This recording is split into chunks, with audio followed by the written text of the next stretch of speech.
ലഹരിക്കെതിരെ ജനകീയ കവചം എന്ന പേരിൽ ബോധവൽക്കരണ സംവാദ സദസ്സ് സംഘടിപ്പിച്ചു. സംവാദ സദസ്സ് മന്ത്രി എം.ബി. രാജേഷ് ഉദ്ഘാടനം ചെയ്തു.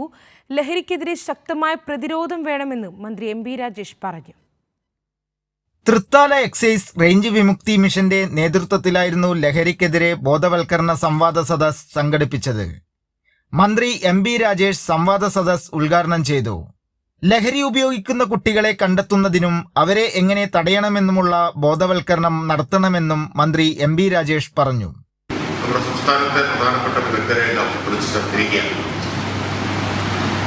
അപ്പോൾ ക്ലാസ് തുടരുക എന്നുള്ളതാണ് പ്രധാനം.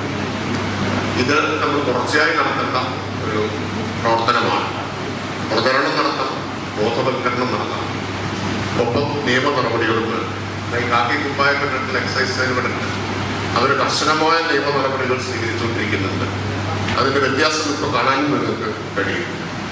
പാലക്കാട് ജില്ലാ പഞ്ചായത്ത് മെമ്പർ ഷാനിബ ടീച്ചർ അധ്യക്ഷയായി. മയക്കുമരുന്നിന്റെ ദൂഷ്യവശങ്ങളെക്കുറിച്ച് ഡോക്ടർ ദയാ പാസ്കൽ ക്ലാസ് എടുത്തു. കൈരളി ന്യൂസ്, പാലക്കാട്.